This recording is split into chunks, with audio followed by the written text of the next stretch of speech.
So welcome, I'm Anne Jacquemini from Bocconi, and in my name, but also in the name of Elena Plaxinkova at Ohio State University, I'm very happy to welcome you on this session,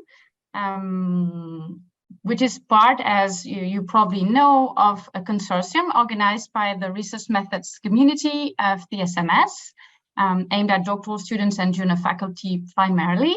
And so today we'll hear from three great panelists about two-sided matching methods. And so together with us here we have Florence Honore from University of Wisconsin-Madison, Denisa Mindruta from HEC Paris, and Orie Shelef from University of Utah. And so just as a quick reminder of the broader context. So again, this is part of a consortium organized by the research methods community.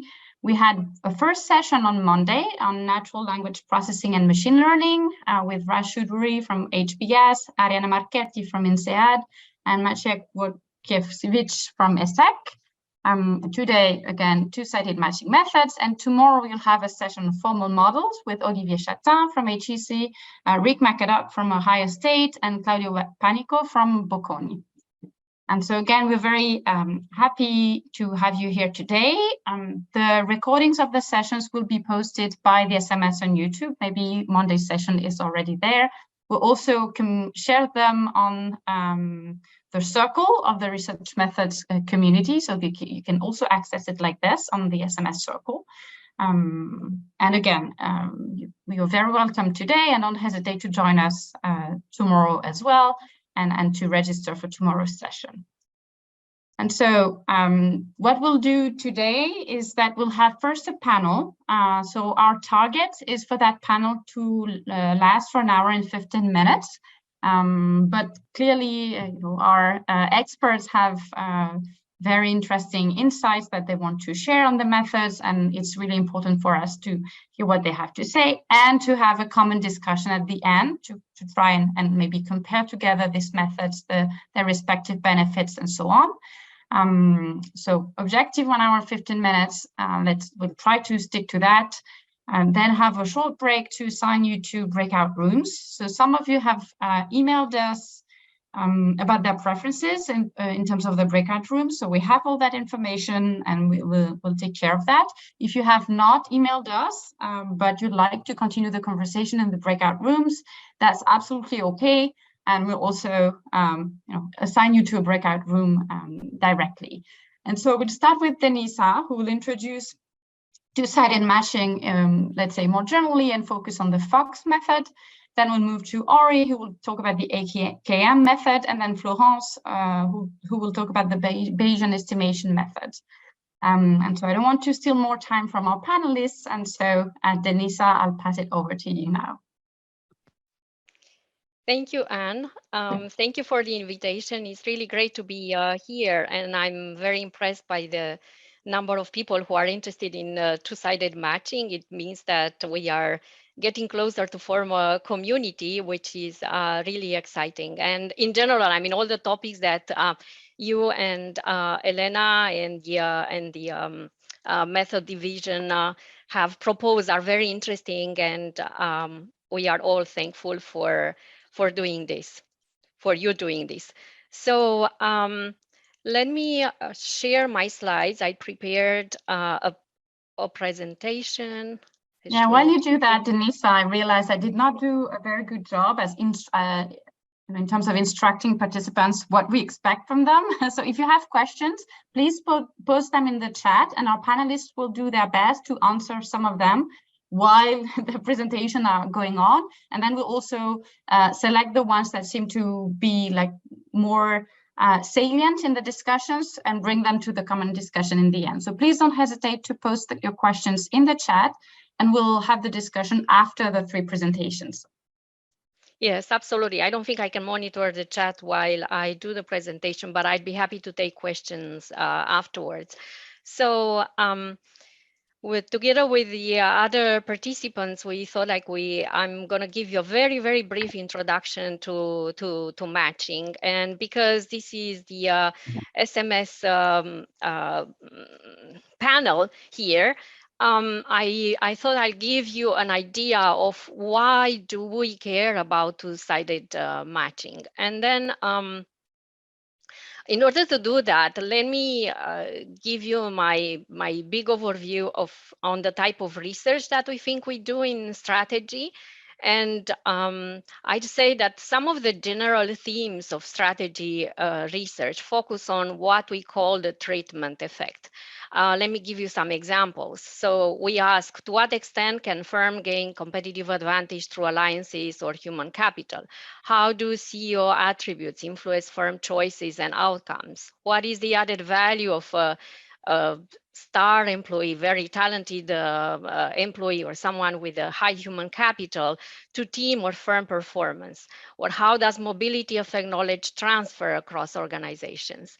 How VC influence startup performance, right? So all of these questions focus on a treatment effect on the outcome. But the difficulty in studying these type of questions, which I believe are central to what we do, is the following, is the fact that selection raises its ugly head, and we often hear that we have a selection problem, that we have an endogeneity problem. So what happens actually is that, as very well pointed out by many people, is that partners are not selected randomly, or people don't end up in organizations randomly. In other words, the treatment is not randomly distributed in the sample. And that creates a big problem, the problem of confounders. And these are typically referred as factors that affect who is in the sample and the outcome of interest, right? So these are factors that affect, for example, both the selection of desired partners, if we study alliances, or who is hired by whom, but they also affect the treatment, meaning they affect the treatment status, but also the outcome that we want to study: organizational performance, knowledge transfer, so on and so forth, right? So then we know that if these factors are not accounted for, then the treatment becomes endogenous, leading to inconsistent estimates.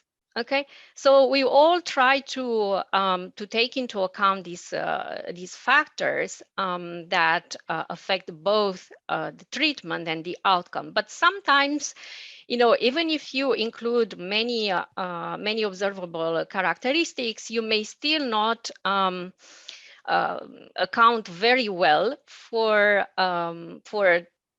two aspects. One would be the unobservable, which is our common problem, and I don't have a solution for that.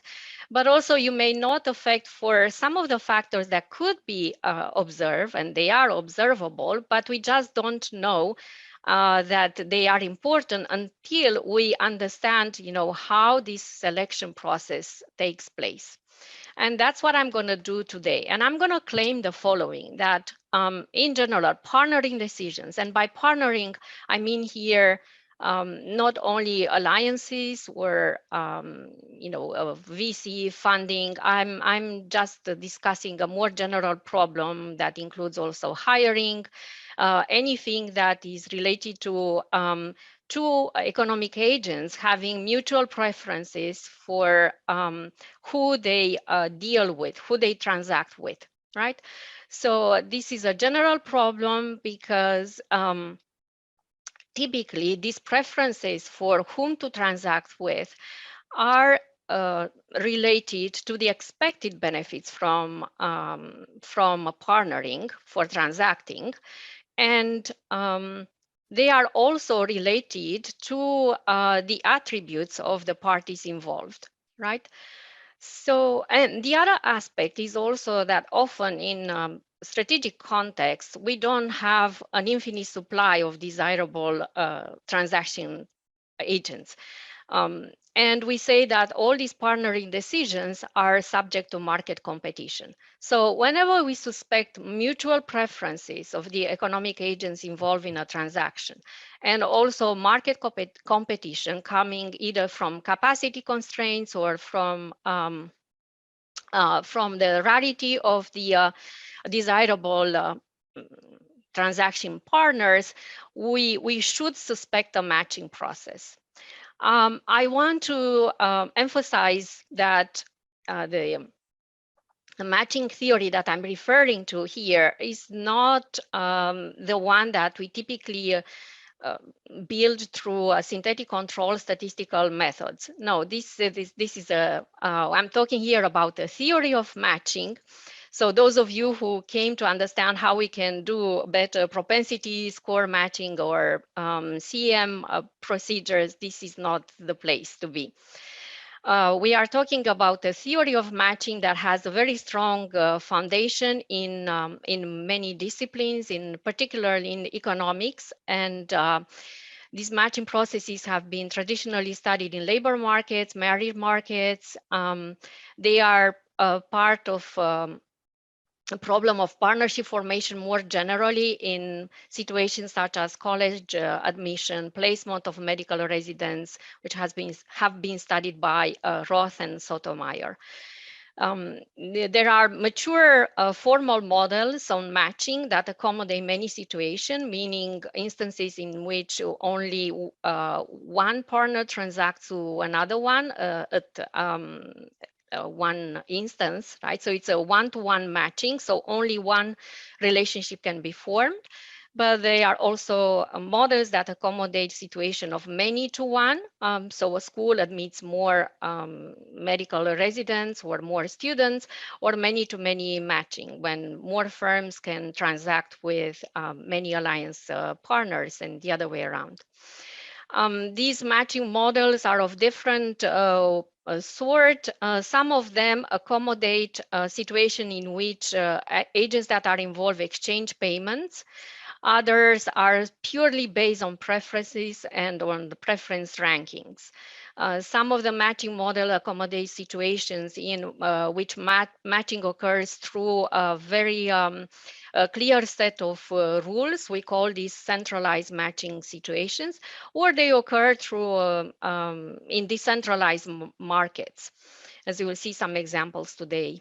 Okay, and they could be static or search-based models. So I encourage the audience to look at these type of models and decide what, depending on the empirical context that they want to study, what type of matching model is more appropriate.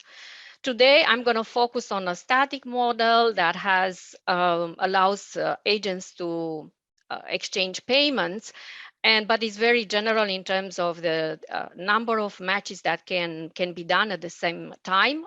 So it accommodates all this one-to-one, many-to-one, and many-to-many matching. Okay, I'm going to skip this slide. It just shows that it's a very interesting quote from Coleman, who was a sociologist, and he also described very in a very eloquent way here how we should think about matching, and I'll try to illustrate that. But for those of you who are interested, I'm going to post these slides, and you can look at the example. Okay, so many relationship formation stories follow the same template. There are two-sided markets. For example, CEOs and firms, VCs and startups, lenders and borrowers, pharma and biotech firms. And agents on each side of the market are endowed with the varied characteristics. Let's call them X on one side of the market and Y on the other side of the market.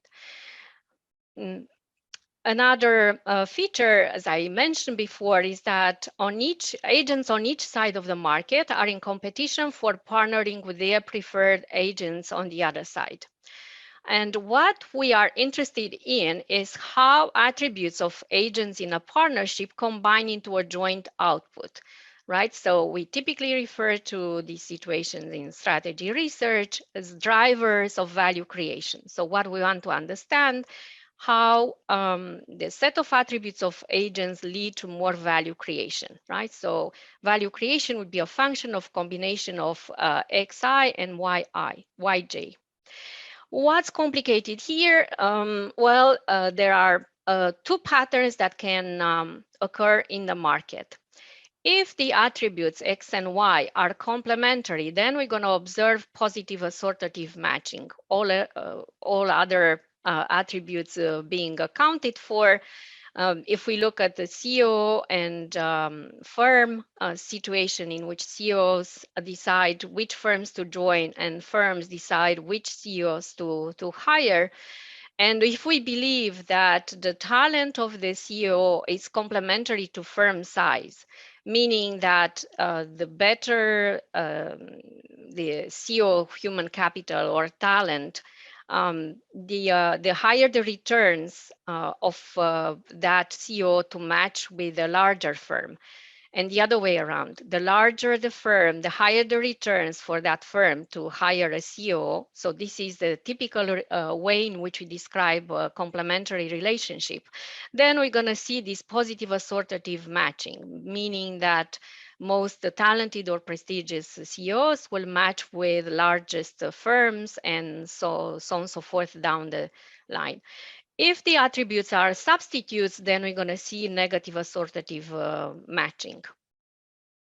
Okay, so what are the consequences of having these two separate patterns in the data?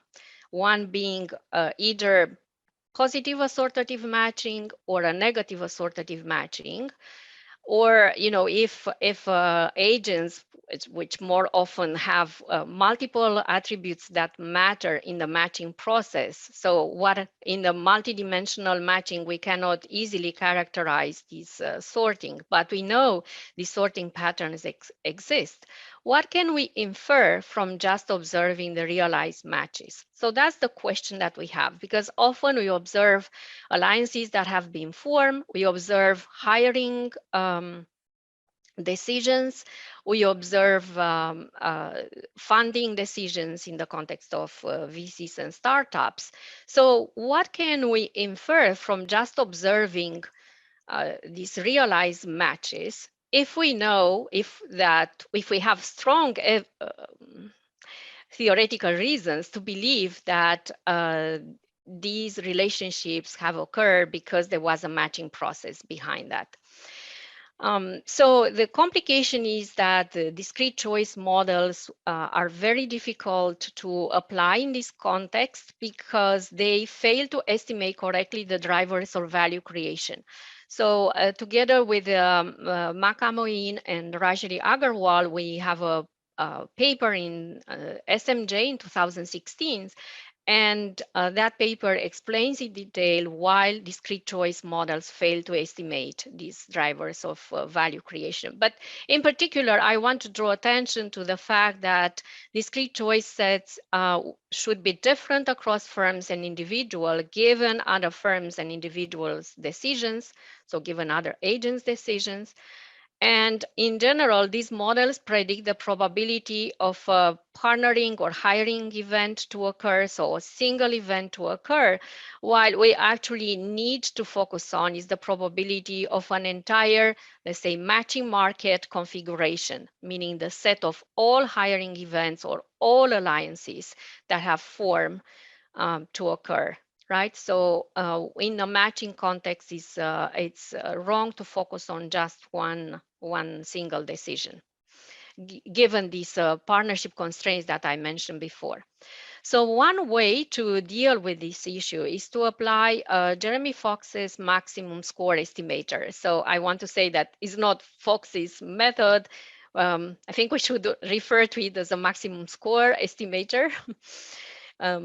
I'm pretty sure Jeremy Fox would agree. This is a method that is based on, it's a non-parametric method for estimating the joint value creation function that underlies how agents match. And it has a history behind it. It's a natural extension of a Mansky estimator. I won't go into the details. You can see the history there in Fox's paper. So the attractiveness of this method is that it deals with the endogeneity of selection.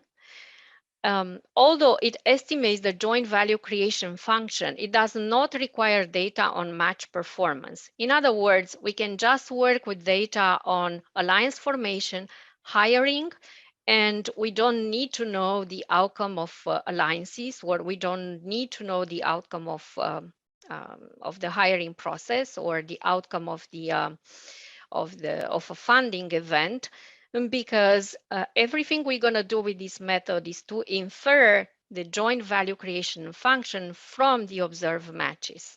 Right. So what we need to know as econometricians is to have data on the attributes of participating agents, and that data obviously should be related to what we believe from a theoretical standpoint to be important for value creation. The method, though, requires data on either many markets, many matching markets with multiple matches in each, or data on one large market. Let me give you the intuition behind the method. So the method, in a sense, assumes that there was a matching process behind the choices that we observe in the data. And if there was a matching process behind that process, then the following relationship should be true. So let's assume we start the hiring process, and we observe that Satya Nadella was hired by Microsoft, and Sundar Pichai was hired by Google. So the assumption or the implication of a matching model is the following: that the value of generated by two matches, in this case Nadella and Microsoft and Pichai and Google, should be higher than the value of counterfactual matches. Right. So by just writing this inequality, then we should be able to recover the production function or the matching function that has driven these hiring decisions. Okay, so let me give you even a more concrete example, because we study hiring process in a paper recently, which I did with my colleagues Guoli Chen, Sterling Huang, and Philip Mayer Doyle, and was published at SMJ. We also had initially a treatment problem. We asked, how does the nature of the CEO human capital, generalist or specialist CEOs, affect firm acquisition and performance, right? So that's a pure treatment effect question. And of course, we had to deal with the selection issue, which was to understand which sets of CEO firm attributes drive the matching of CEOs and firms.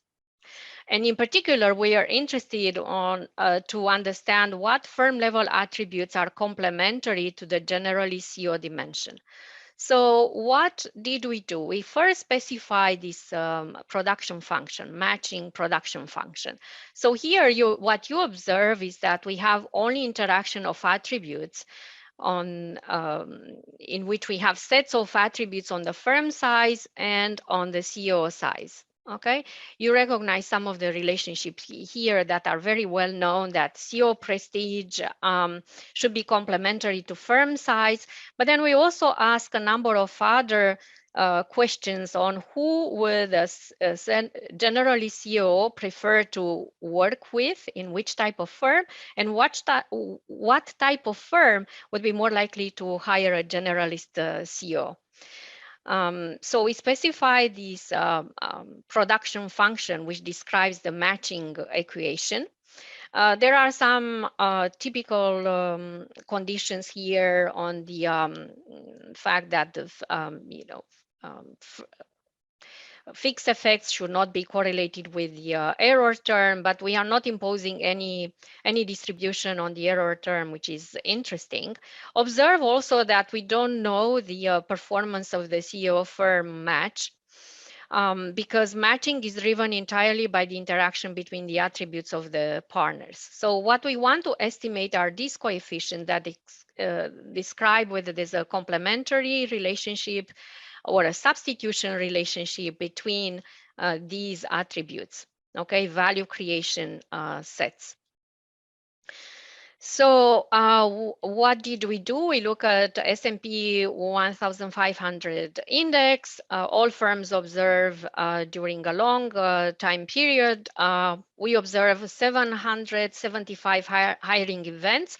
We had to specify a matching market.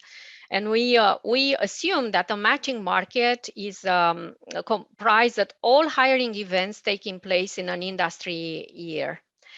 And we wrote that maximization condition that I mentioned to you, which generated 5,131 inequalities, right?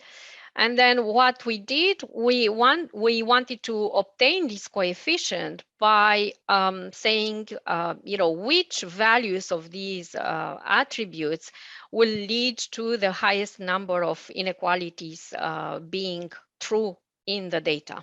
Right? We did that by using differential evolution maximization method in Mathematica. And in order to obtain the significance of the estimates to test which coefficients are significant or not, we generated 95% confidence intervals by drawing subsample of 22 markets over 1,500 rounds. Okay.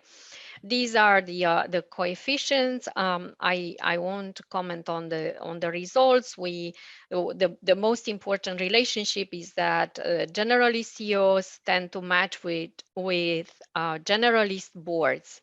Okay, relationships in red are significant because, as you see, the confidence interval doesn't cross 0. These are not significant. So then we have 2 other relationships that are significant. There is one caveat here that one relationship should act as a scale normalization because, like in many methods that involve utility considerations, so preferences over choices, then we don't have a natural scale. That's also done in logit and probit, by the way, but people don't know that there's a normalization there on the error variance, which is supposed to be 1. Okay, so I will skip these technical details. They are well explained in that SMJ paper that I published with Rajri Agarwal and Maka Moin, but also in the CEO hiring paper.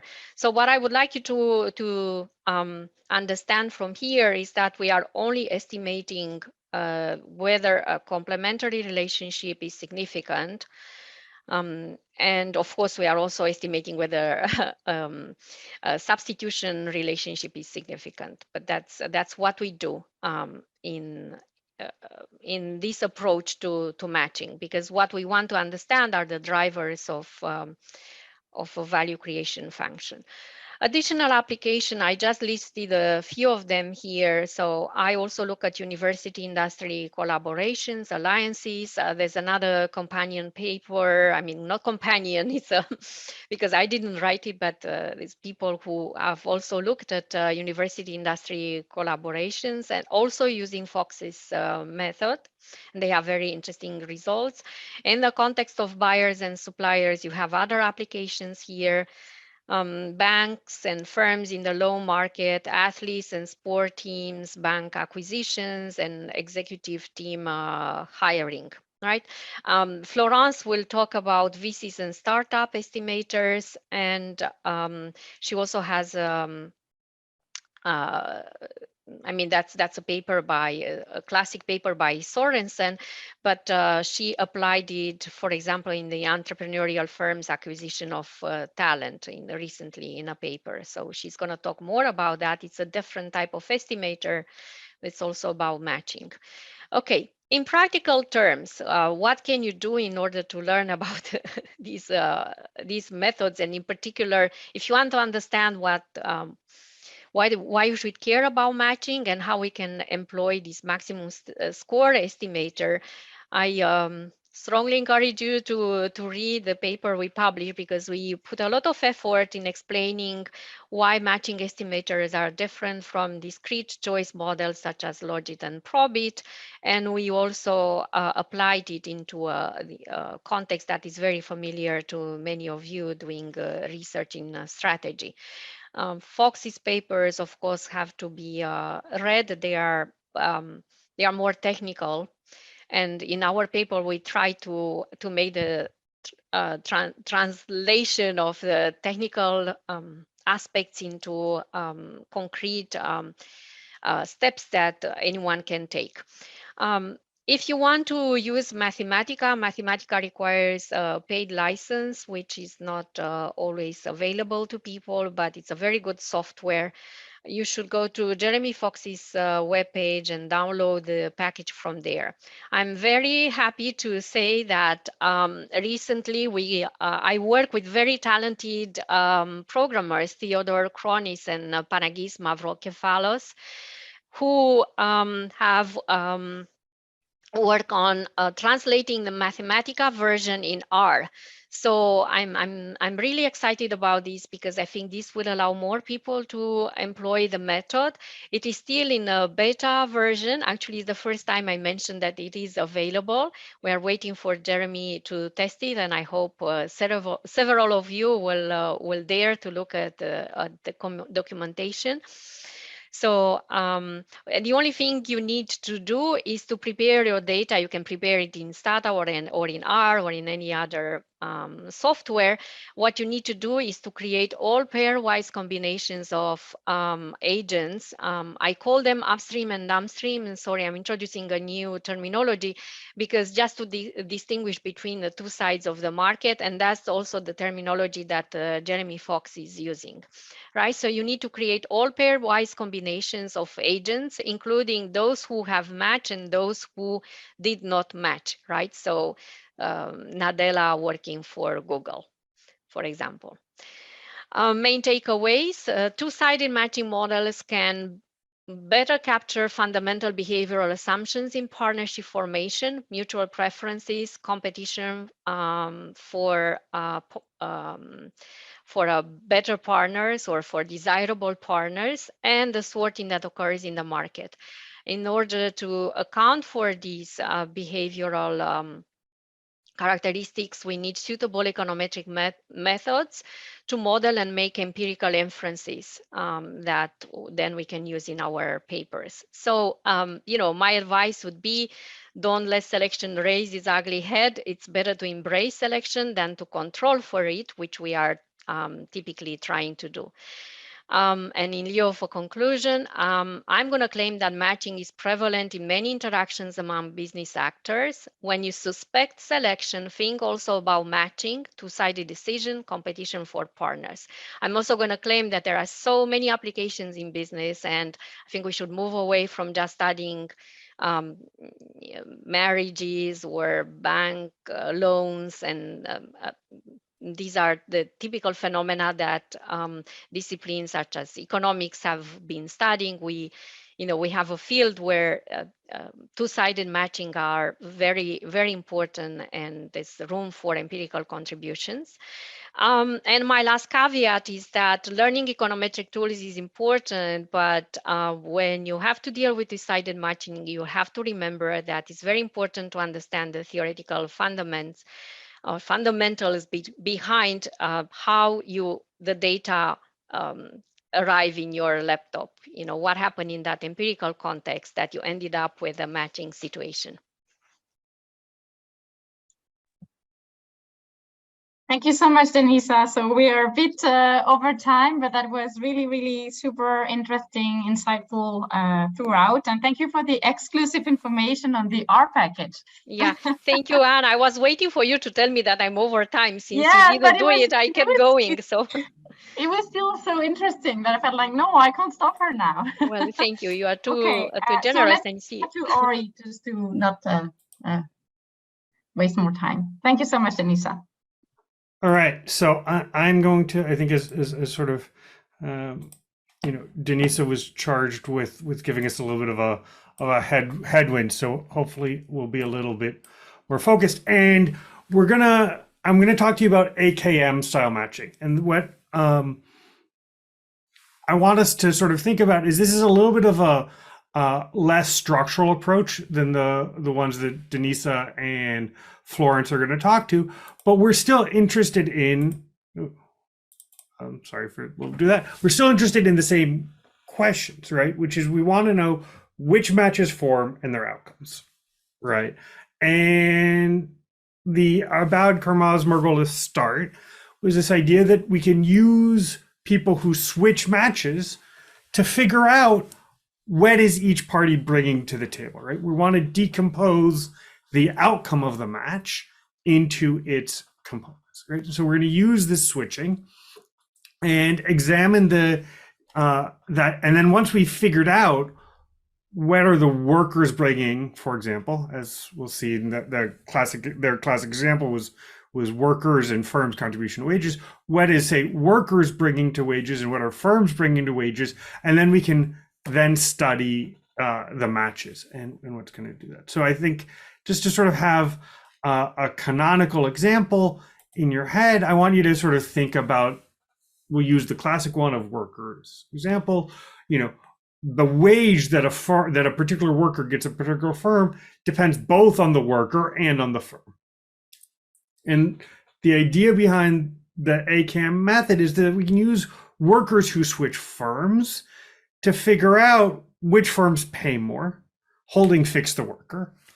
And we can use within firm variation in what workers are paid to learn which workers are paid more, holding fixed the firm. And once we've done that decomposition, right, then we can ask sort of the strategic and substantive question that we're interested in is whether, say in this example, whether workers who get paid more work at firms that pay more, as Denisa suggested, right? Whether we have assortative matching, or maybe we have negative assortative matching where high paid workers work at firms that generally pay less, right? So both of those are possible outcomes from different theories, given different different sort of mechanisms. And we're going to first sort of let the data speak and then try and study it. To sort of start off on the high level is, I think there are different methods that we're talking about that apply in different settings, either because the substantive questions we're interested in, or because of the demands of the different methods. So to do AKM, we need more data than the maximum score style Fox estimators that Denise suggested. So you don't just need to know which matches form, but we need to know the consequences of the matches, the outcomes, right? So that would be wages or profits or, fill in the blank in your setting. And we're going to need many matches, right? And we're going to need mobility between matches, right? So we're going to need people to sort of trade around and move around. Although we can be a little more flexible, which is we may not need that much rich data about one or both sides. As Denise said, upstream, downside, I'm going to, be sort of IJ. We have two sides. We may not need a whole lot of rich data about each individual actor as long as we have enough matches and we're going to take advantage of the outcomes. That's going to make an ACAM style method usually a better fit for those of you thinking about sort of strategic human capital or transaction level analyses, right? Firms and workers and bosses, managers of firms, right? You guys, strategic human capital, you sort of think about buyers and suppliers, salespeople and brands, innovators and firms, right? But not usually at the corporate level, right? It's not impossible, but we often don't have independent observations of what we need at the corporate level to be able to apply an ACAM style method. All right, so with that sort of couple minute introductions, unfortunately, I can't point you to an article that sort of walks you through how to do it. So I'm going to take a few minutes of my time to sort of walk you through, okay, sort of a little bit brass tracks, what are you going to do, right? And what goes on in actually implementing the method, right? So our first step is we're going to have to throw out some of our data. Remember, the analysis depends on mobility between the different groups. So we're going to need to have that mobility. So we're going to restrict to the largest connected set. If, say, a worker in a firm, neither of them ever interact with anybody else, they're going to be on an island, they're going to be unconnected, and this using worker switching to get there is never going to get there, right? So we're going to generally restrict to the largest connected set. This sounds really abstract. It's okay. Network people have made your life easy. There are programs both in state. I'll give you some state examples as we go, but there are ones I'm happy to if people have questions, to point you to. You're in a sort of A2 group and get your largest connected set, right? If you have lots of mobility, you're not going to lose very many observations, but this is a substantive choice, right? So I'm going to, if I have time, show you an example of real estate agents and work choosing brokers, and people who always work for themselves, for example, we can't study. They're on their own island. So, that's that either a strength or limitation. Maybe it's not an interesting question who you work for if you work for yourself, or maybe it's a fascinating question and this method won't reach there, right? But a good practice is to compare the details between these two groups. And then we're going to worry, right? Denisa aptly teed up, right? We worry that mobility is endogenous, right? So, we've thought about this some. There's a whole kind of endogenous mobility that is perfectly okay for this method, right? And these are many of the same ones that Denisa is sort of pointed out as their study, right? It's okay to have mobility that's driven because of fixed characteristics or dynamic characteristics that you can observe, or reasons that are very endogenous, right? You pick your firm on purpose, but maybe the outcome we're studying is not so important to your choice, right? So those are all okay choices of mobility that aren't going to cause us problem, but not everything is okay. So what do we do? All right, and here we get to stand on the shoulders of some other giants, which is we're going to look. Right? This is a question of whether it looks like we have problematic mobility. And David Card, Cardoso Klein, QJE do this very carefully. They walk through a bunch of different graphics, basically, where we look for our worries, right? And so our worries are match effects, right? That these groups got together because of the outcome is unique to that particular combination. And we're going to look in some sense about whether people who join a match have the same sort of consequences change as people who leave. For example, if we look at people who move to a firm and people who leave the firm, do they have the same sort of symmetric productivity change? Or do you always move to somewhere you're going to be more productive, right? And you're always sort of climbing up the productivity ladder. We're also going to worry about trends and look for trends that change between move versus stay. So you can open that article, walk through also the appendix, and they just show you a bunch of cuts of the data to basically say, well, these would be a problem, but we don't really see a lot of these in our data. That is context dependent, right? You may study a context where we see lots of these problems. This method isn't going to work for you. Right. I don't have ways to fix this other than, actually ask Denisa and Florence for ways to fix some of these other ones, but they may not be an important empirical challenge in yours. All right. So we've cut our samples down. We've worried. Now we get to estimate. Right. We're going to estimate. And the key things we're going to estimate are these fixed effects. We're going to have upstream downside, worker firm, IJ effects.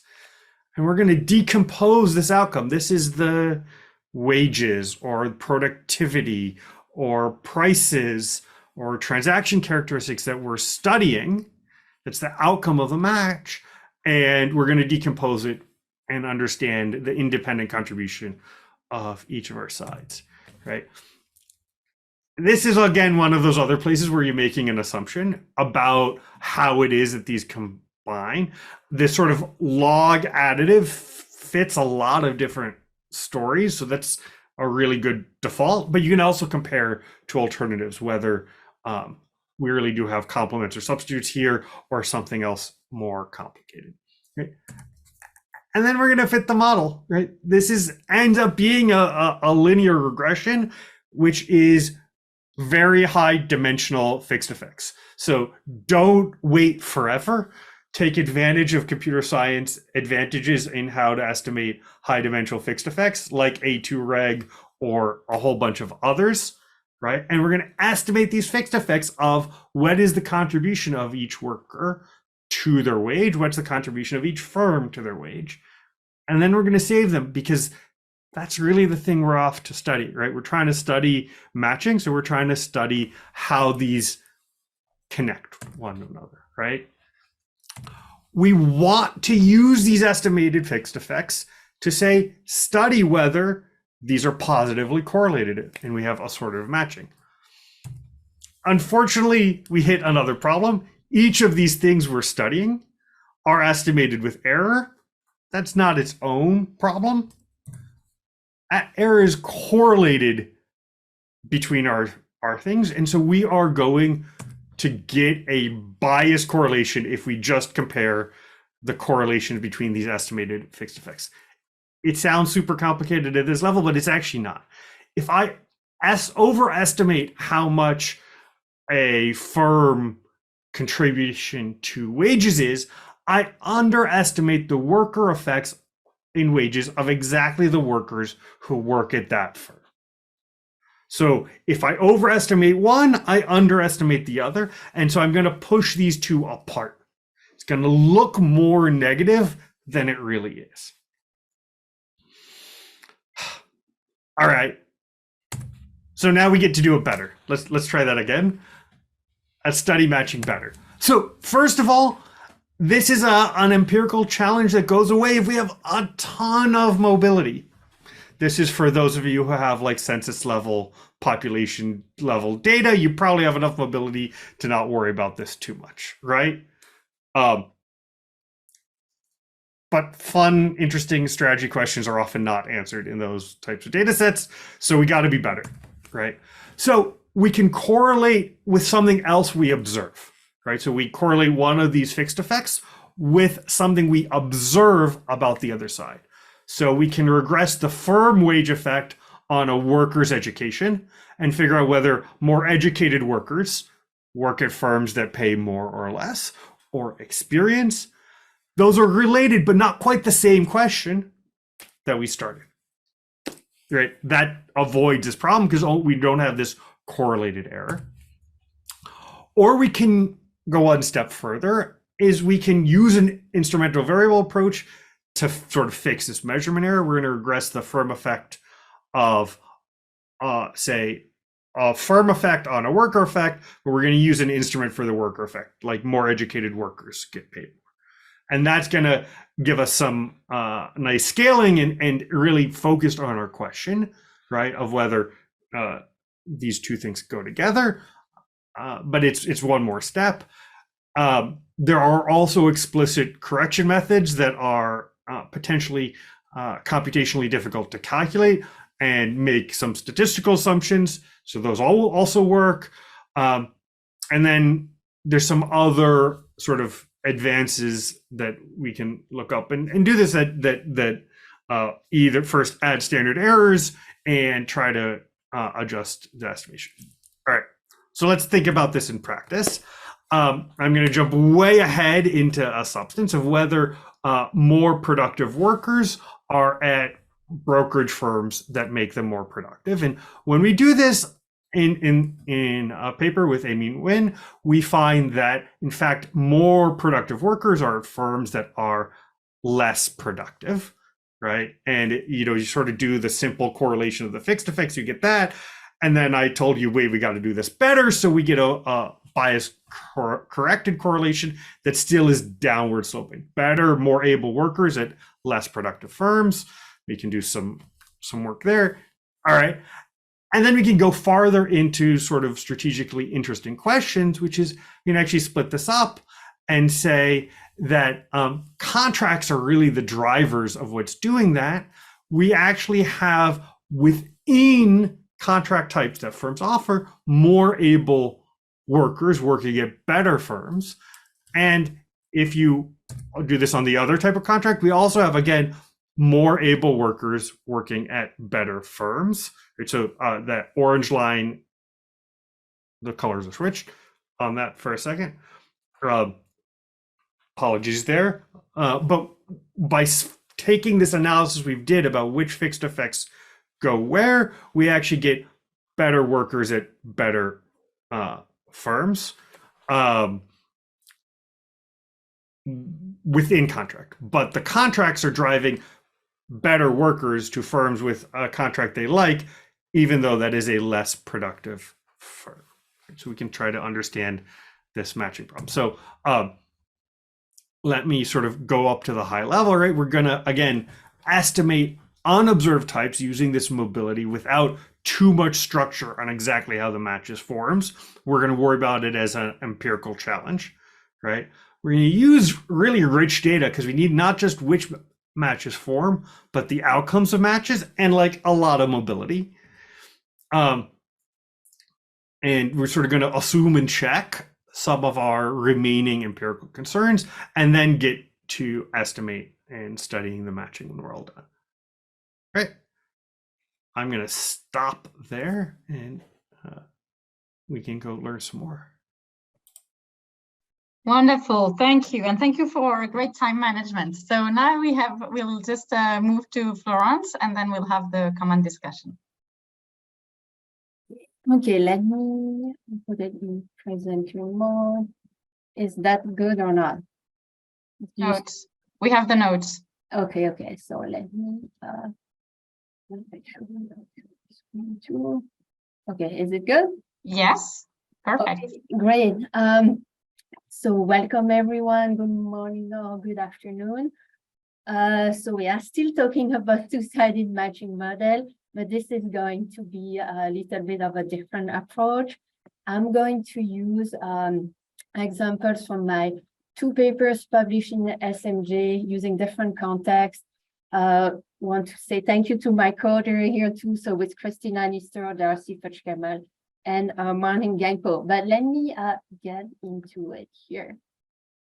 Okay, so we talked about that already, but in strategy, we really care about performance, and we think that the agent actions typically has an impact on performance. And we can be in a situations that are a little bit more complex, where actually it's the collaborations between 2 types of agents that are going to have this treatment effect and so impact on performance. So that means that the mutual selection is going to precede our performance. So you heard about some examples already, but you can think of like suppliers, buyers working together to develop new products that they're going to sell. You can think of funding teams hiring new managers. That's giving you a little bit of a preview of the context that I'm going to use. So basically, we have those partnering decisions that affect performance, but there might be unobserved characteristics that affect both the partnering and the performance. So then we're going to have our typical endogeneity problems and biased estimation. So what the model I'm using or I used is trying to do is first answering with whom do they partner. So first answering the two-sided matching model, and then look into the performance implications. So one difference I want to highlight in comparisons to what Denisa presented is that I'm going to use a two-sided matching model that looks at absolute preferences.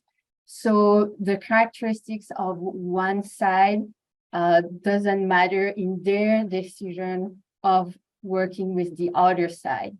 Okay, so that means that, for instance, in the supplier's own characteristic doesn't matter for choosing the buyer's characteristic. They will have absolute preference. So the idea is that there is like a best buyer out there, for instance. So it's not going to be about complementarities or substitutions, but absolute preferences. Yes, so this is kind of the first sentence here. Two sides want to get the highest quality partner, regardless of their own situation. We also, so in a situation where each side has complete information about the other and ranks the agents of the other side. But as we know, us researchers, we don't have that complete information. So often, what do we observe?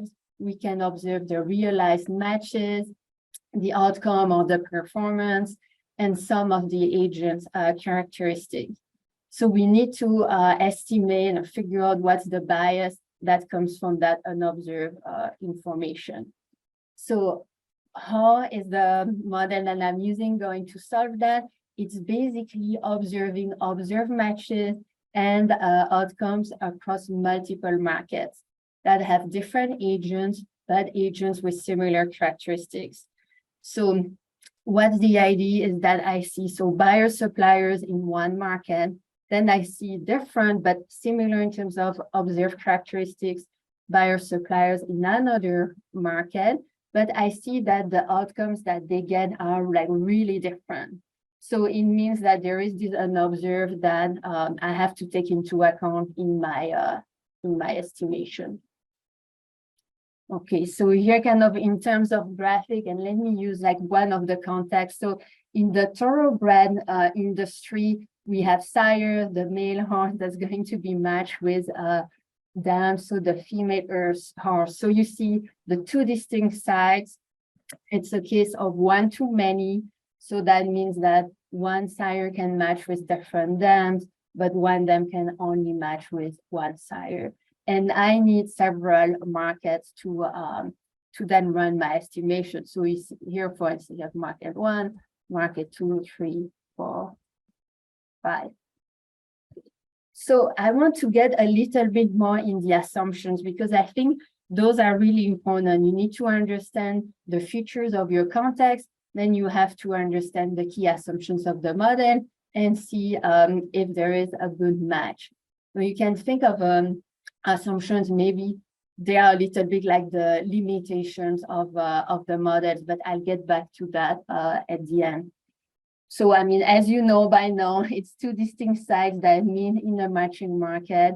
In my case, it's one to many. They have complete information. So that means that those sides do not partner because of private information. So they're not choosing, let's say, a supplier because they know something about that supplier that the others don't know. There is no transfer. So that's another big difference with Denisa's model. So there is a fixed splitting rule. So that means that one side or one agent cannot get a better partner by trading a higher share of the outcome.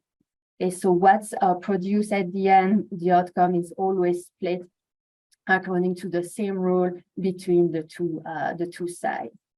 Then there is a quota. So this is important because I told you this is about absolute preferences. So there might be one agent or one partner that's like ranked the highest. So technically, everyone might want to work with that person, but that person, that agent has like limited capacity or resources, might not want to be in so many partnerships. So we have to use a quota for each agent there.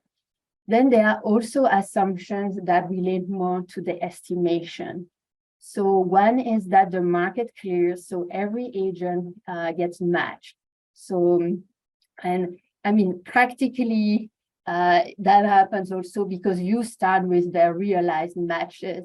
So start with the realized matches and then think that, okay, all the potential buyers and suppliers come from those realized matches. Then what's really important in this model is that the distribution of agents across market is uncorrelated with their unobserved characteristic.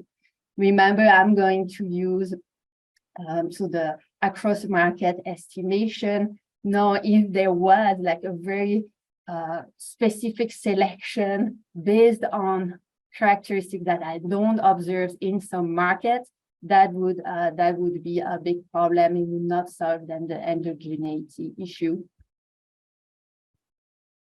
Okay, so let me give you a practical example so you see how it can fit with the context that you study. Okay, so this project, so it's basically trying to estimate the performance of alliances. Okay, so the product of the alliance is in this case a horse that's going to be sold at auctions. And we have two separate sides that are going to produce that horse. So the stud farm, the owner of the sire, so male horse, and the nursery, so the owner of the dams, the female horse. So we clearly have those two distinct sides. Both sides have strong economic incentives to work together, so to first match and then sell the horse. So they are like profit maximizing businesses. Then because of biologies, you can, you understood by now, so sires can be matched to many dams in a given year, but still they will not be want to be matched to any dam, so all the dams. So we have some quota there. Then something that's important is we have a nice splitting rule. So we focused only on a specific type of contracts between suppliers and buyers. And when they use that contract, they split the proceeds of 40 for the stud farm, 60% for the nursery. So we basically match that assumption that there will be no transfer and that the split is always the same. And then information widely available, so that speaks to the complete information, because those farms meet at auction where they sell their offspring every year. And because some of the offsprings are going to raise, there is also a lot of information that relates to the downstream activity. And if you're interested, we use Auction Edge, which is the industry publication, to get the information. Okay, so I hope that shows you how, the match basically, to use the word of the day, between the context in the assumptions. Another thing that's quite important, I want to talk a little bit more about that. It's how you're going to define your matching market. Okay, so in a given market, we have two sets of possible partners. So the definition of the market is important, because remember that the partners, on each side, like compete against each other to get the best partner on the other side.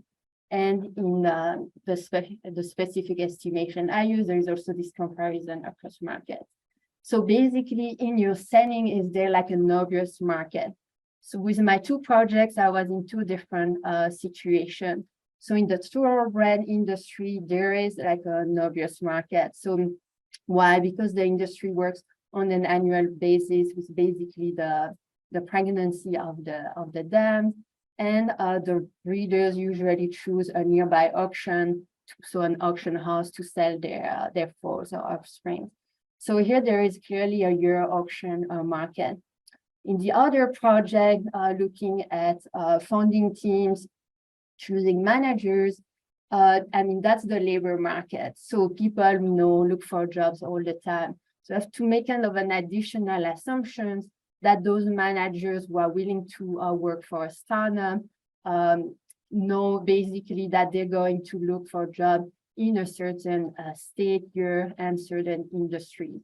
So that's a bit of an assumption I have to make. So I also check that the results are robust. If I change the definition of the market, and in my case, I use like state year market in that case. Okay, so now getting into the estimation. So we have the matching and the auction price. So here using again the thoroughbred industry example. So the matching depends on two latent rankings. So one for the sire and the dam. And then, as I said, we care about the error terms being correlated. So we have the equations there on the right side with kappa and lambda. that are going to capture that correlation. It's going to be based on Bayesian estimation, so we have to use some kind of, make assumptions on prior distribution, so mainly like normal, but you can see multivariate and truncated. So for the lambda, for the model to converge, we need to choose the sign.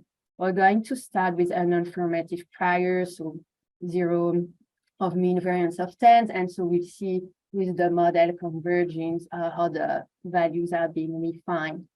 I want to give credit to Orie Shelef, so I use his paper and his code. Okay, so why are we talking about Bayesian in this case? So what's happening is that we have this joint density there, so probability of the match, the outcomes, the latent ranking, conditional on the characteristics that we observe and all our parameters. So to get the likelihood, we would have to integrate this joint density based on the latent ranking. But this is really complicated because those depend on the interdependence of the choices. So for instance, if a sire decides to work with the dam is not available. So all of that is interdependent. So rather than trying to do an integration, we're going to use some properties, so asymptotic properties, so we can switch to Bayesian. But still Bayesian, the sampling can be difficult. So we're going to use a Gibbs sampling with data augmentation. So here I have some of the more technical references. They're also in my papers and in the appendix. Maybe just one comment. So we'll have to do a lot of draws. So for the sampling, there are kind of two schools of thought. You can do like thinning, so select the draws that are more meaningful, or just run like 100,000, 500,000 draws. I have to say that's intensive. So for me, for the funding team project, that took like a few days to run. Okay, so yeah, we didn't talk so much about that, but basically to be able to estimate, we need to make sure there is a unique equilibrium that's pairwise stable. So you can think of the inequalities equation of Denisa. The proof was done by Chen. So again, like check on that. So do I still have a little bit of time, or I don't want to take too much? But maybe show you quickly like the type of results you would get. Okay, so on the top you have like the price equation, so price at auctions for this project. Then the bottom we have the matching equation, and then very bottom you have the kappa and lambda. So here, if you see some correlations that are significant, that means that indeed you had that endogeneity problem, and that it was good that you follow this technique, for instance. So just a little bit here to illustrate the results. So why was it important to use this method is that the dam quality and the nursery centrality, you can see they have really large marginal effects. When we run OLS, we definitely like underestimated those effects here. And so why is it interesting? So because in blue there you see all the stud farms. So the stud farms are much more central in the industry, but still the red ones, so the nurseries, are the ones who actually influence the results more strongly. In this case, we have 800 matches. With the matching results, maybe making and being a little weaker. Now let me show you the other projects. There we had 4,000 realized match, where we have stronger results on the matching side. So basically, main results is we find a substitution effect between the founding team industry experience and the founding team side. So what does that mean? That means that managers who want to work for a startup, they're going to prefer founding teams that have some industry experience, or if they don't, that at least that they have a large large founding teams, which typically indicates the startup pursue a larger business opportunity.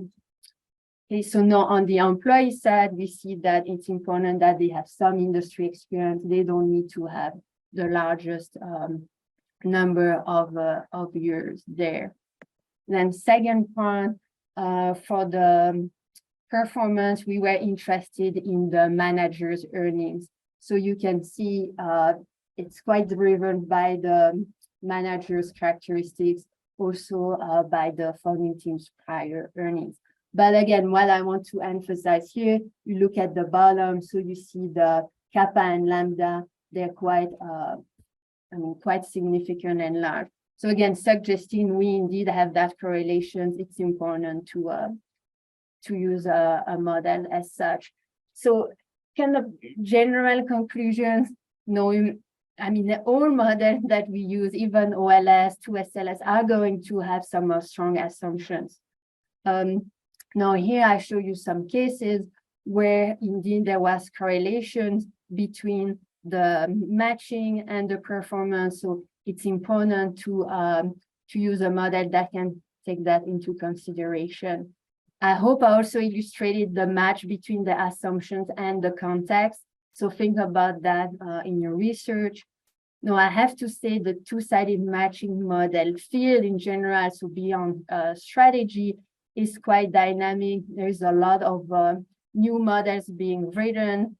So then, of course, we also hope that we can estimate them practically. But I think there are definitely a lot of opportunities happening in that area. So then for me, the three key papers you see on the right were the one that I really used to to understand the estimation. So Sorensen 2007, which is kind of the classic, and then practically I followed Chen, and you can see in marketing, the last one, Ni and Srinivasan also applied the Chen model and use also his code. Then if you're interested on the left, you can check my papers with more details. Thank you so much. Thank you, Florence. Perfect. So what I would suggest now is that we try first, for all those of you who agree to start their video, we could have a group picture of everybody who's participating. Let me try and put the gallery view on my computer. All right, so please, if you're okay with your pictures being taken together with us and shared, you can make yourself visible. If not, that's also okay. Perfect, yes. So given that we have 45 minutes roughly left and a reasonable number of people still with us, I would suggest a slight change of plan, if that's okay with everybody, that we keep the discussion, maybe ask our panelists to have another a common discussion on maybe, again, comparing the methods a little bit more systematically, although we already have some cues about how they differ and when to use one or another, etc., as a starting point. And then maybe in lieu of the breakout rooms, we can just stop the recording to have a more intimate conversation, but stay all together so that everybody can ask questions and contribute and so on, if that's okay.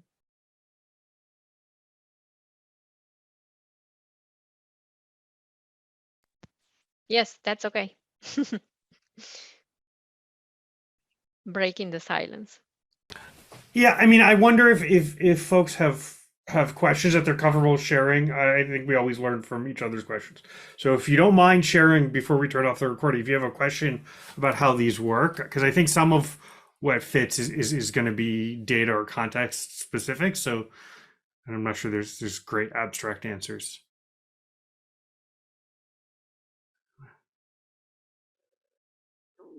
All right, so if not, I can ask a couple of questions that came to my mind if you were, as you were speaking, and I think, any one of them could address them. The first one is I really like the way Denisa was talking about the method as, you know, it's not just a way to address selection, you need to have a theory of matching. And so I wanted to know, I guess it's like one question in two. With your own experience as authors, also maybe as reviewers, do you feel like this is something that first authors like tend to do well, or in most cases is still more of a way to deal with selection and the methods, and for you that's maybe frustrating? I don't know. And as an author, do you feel like reviewers in journals have a number of great papers in top journals, including SNJ, but how hard or easy is that? Do we have reviewers who are knowledgeable of the method? And yeah, is it like a common move towards having a theory of matching in those papers, or is it sometimes just another correction for selection next to many other things, which sometimes is relevant, sometimes not? I don't know.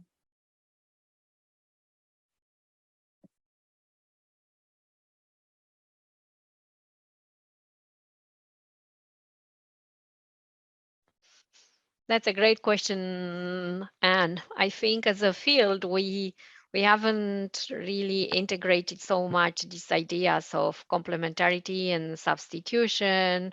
So we don't often have a debate or even conversations about the nature of complementarity and substitution between two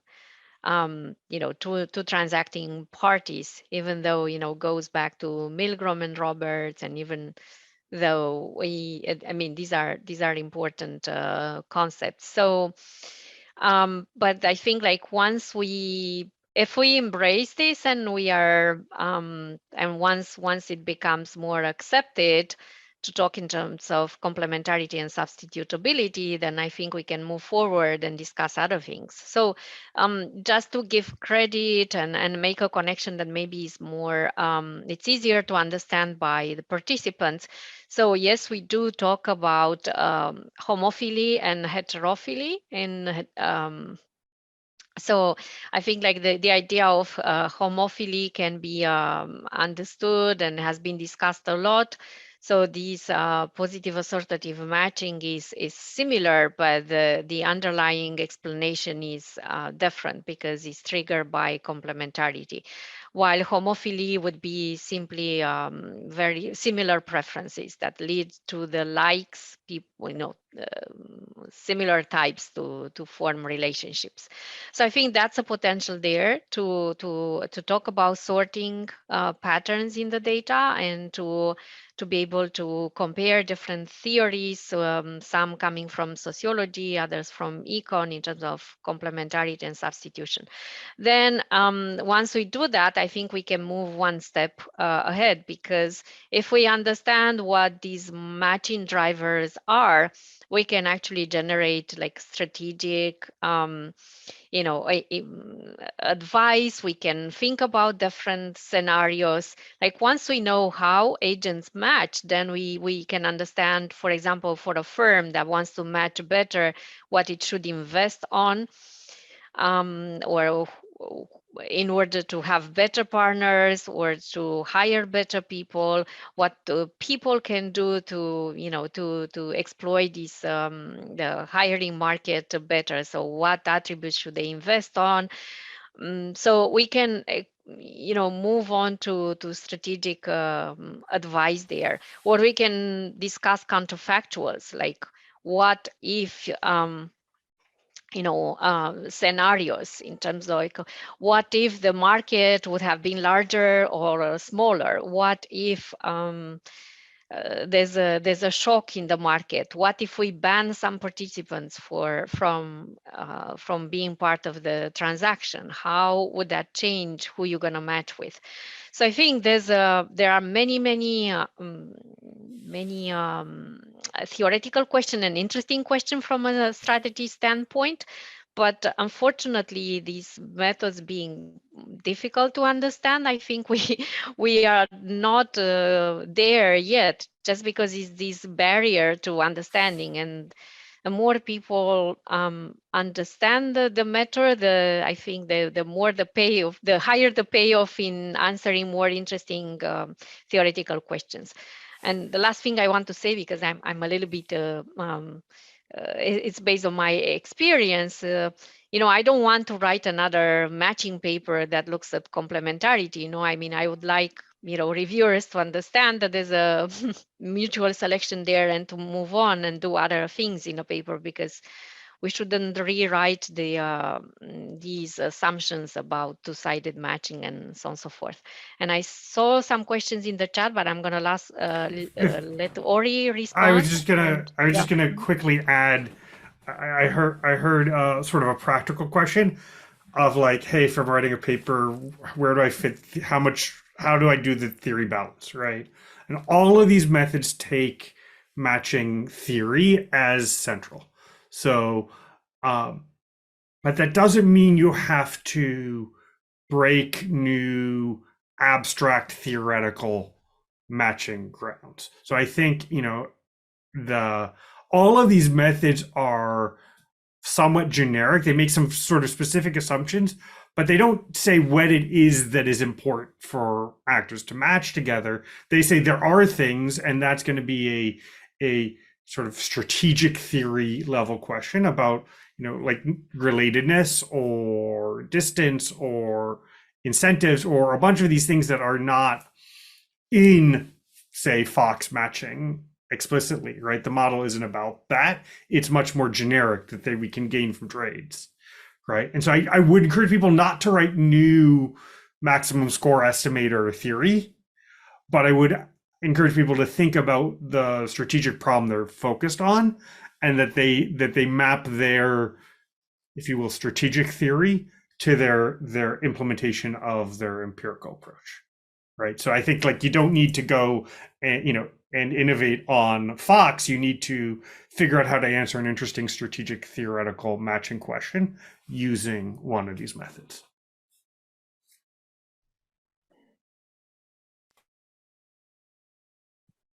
Thank you both. So yes, indeed, I see we have maybe 5 or 6 great questions in the chat.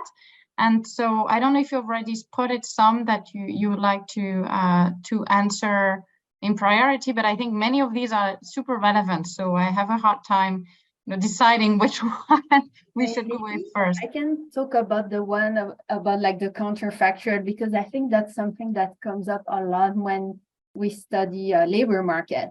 Because theoretically, like anyone could apply to a job posting, but I think, my view is that it's okay to make some assumptions that who's going to be interested in those jobs, and to have a set that makes sense.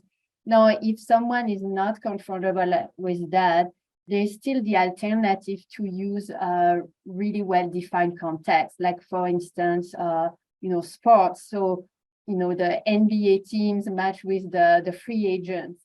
So that's something that's still possible. But I think, as researchers, we make assumptions all the time. I think maybe people who apply two-sided matching models are just more open about them and are disclosing them. But I think that's okay as long as we're transparent. So I would say, you can still pursue those type of questions, maybe, define your market different ways, then discuss what the implications are. But yeah, I would say don't, not give up because of that. Great. So we have a couple of other more theoretical questions and some very applied questions. So I see there's one that Denisa has already answered by Xavier Martin on whether we could move from the dyadic matching to more complex situations where more than 2 actors get together, and maybe it's not the case. There's one question on bounded rationality and the fact that it seems to be an assumption that, there's full information on what the best option is, as I think you suggested, Florence, which, in some cases might not apply. So in that case, can we still use those methods, and what should we do? What kind of assumptions do we have to make?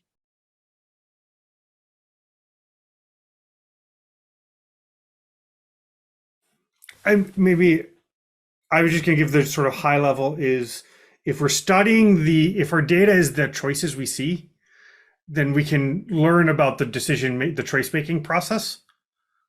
Right. So we're going to learn about how these bounded rational actors in that example make the choice. And that's going to be our focus, right? We're not going to be able to learn from bounded rationally actors about things they don't know or they don't consider or they don't get right. Right. We're going to have to use some other method that doesn't try to learn from their choice about what would happen.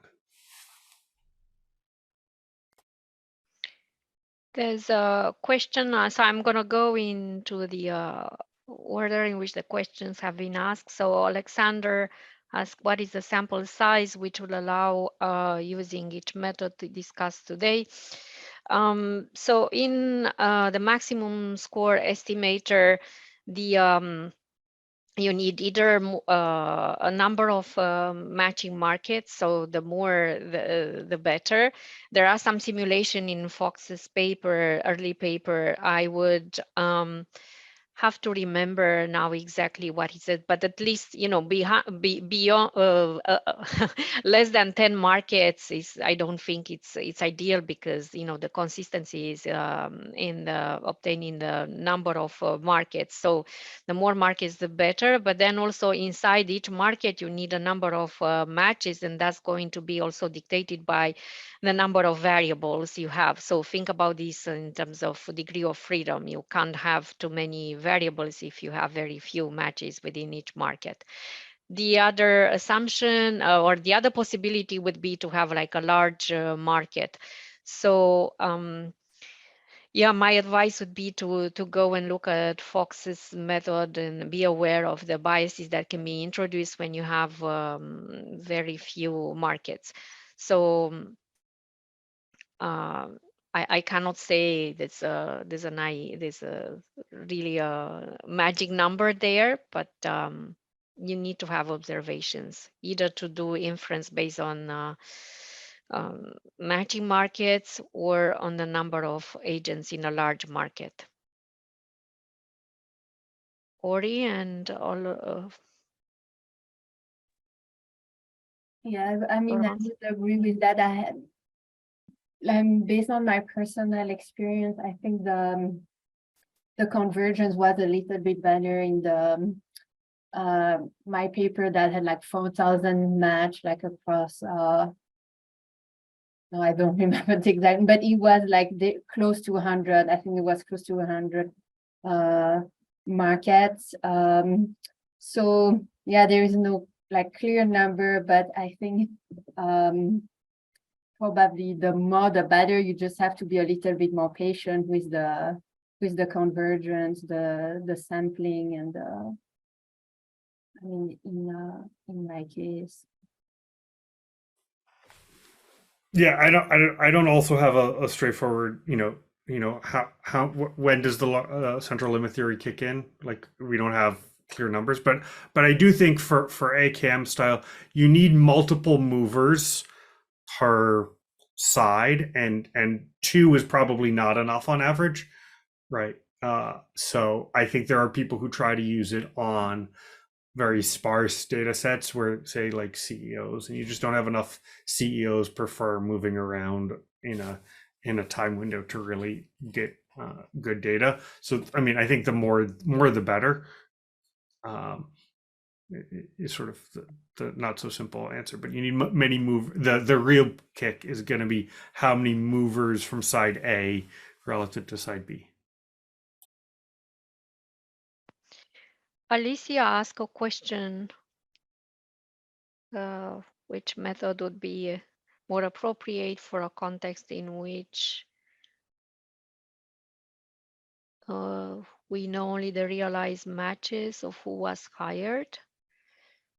So I think both maximum score and the Bayesian approach, right, Florence, would be appropriate. yes, so I that should work. Because you start with the realized matches, and then basically you just build your huge matrix with all the potential options. So all the firms that were hiring at that time, let's say in that location, and all your, all the actual hires, but they become like counterfactual from all the other firms. I mean, I would more broadly, I think that's the challenge of this entire literature, right? All of these methods, you don't see the counterfactual, and right, none of our methods take advantage of knowing who was interviewed but not hired. We just these are all methods that take advantage of seeing realized outcomes, realized matches. I guess, sorry, just to clarify, I was thinking more along the lines of sometimes within labor markets, for example, the NBA, you at least know all the potential NBA players, but sometimes in firm situations, you don't even know what roles they're hiring for, so you can't even have a sense of the distribution of potential hirees. And so I don't know, it sounds like Bayesian methodologies are perhaps best for those situations, but I'm not sure if you all have any opinions about best models or methods to use. So it also depends if you care more about the match versus the outcome, the salaries that those people would get, for instance. Because yeah, then you're more into Orie's alley or method. So I think, yeah, it depends a bit what you really care about, like what's the DV you really want to explain. Yeah, go ahead, Orie. I will say that if you have a very narrow slice, right? Like I only see marketing managers or something, and you don't know who else could have been, you're probably going to have a challenge. But I think that the not knowing what could have been is I think Florence is right. What's the question you're interested in, and what assumptions can you make for your setting, and what data do you have is going to drive your choice. I don't think any of us say like, oh, you should do this method if this is the first best in general. I think there's sort of different tools.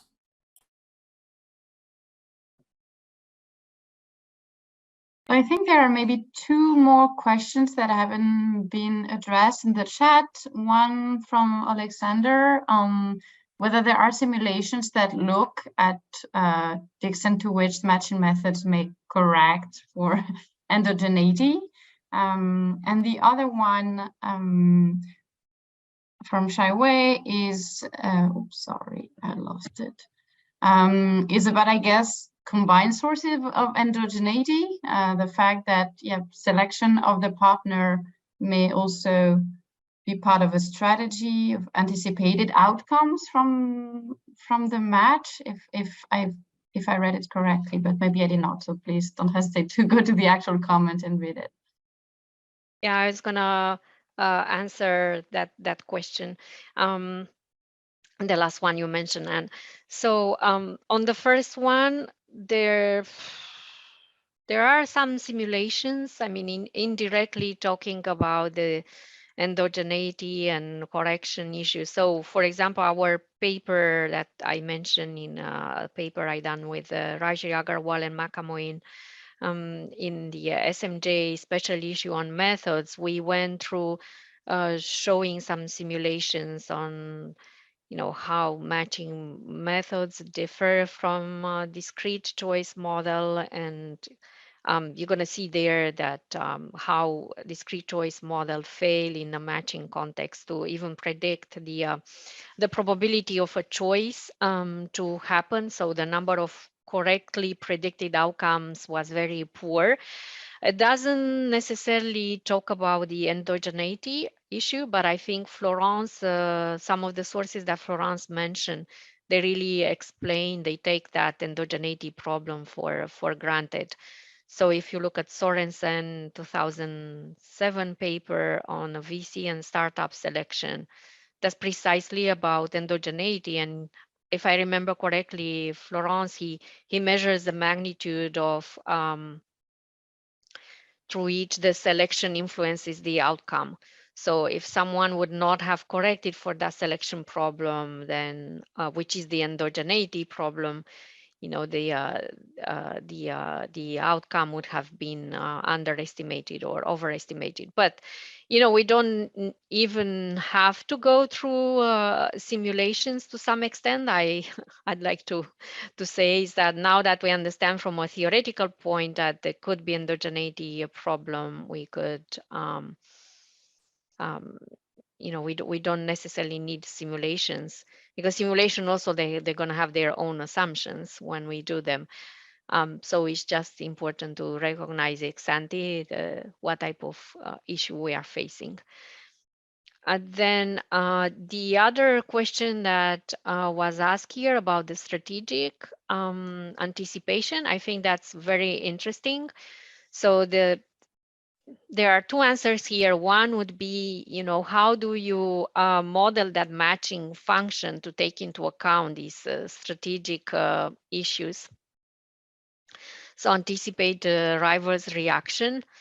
Can you, as a, can you even build that in a model? That would be great. I mean, but you're gonna have to have very clear idea about how you can build that. So, for example, you say, well, okay, you know, if I acquire this partner or this target, what would be my market share and what would be my competitor market share? So I guess some can write some sophisticated matching model that takes into account this the impact of you know, changes in the market due to matching. The other answer would be that depending on the context, you would really have to extend this the matching model that I showed. So the one that I showed only thinks about the benefits of being in a match, but not the repercussion on the other rivals. But for example, in the M&A literature, we know there's matching with so-called externalities, externalities being these, you know, the effect of my action on rivals. And if I anticipate, then I'm gonna behave differently. So that requires writing a formal model and then estimating that model, but not just, you know, like a simple application. You're gonna have to think very hard how you do that, but it's possible.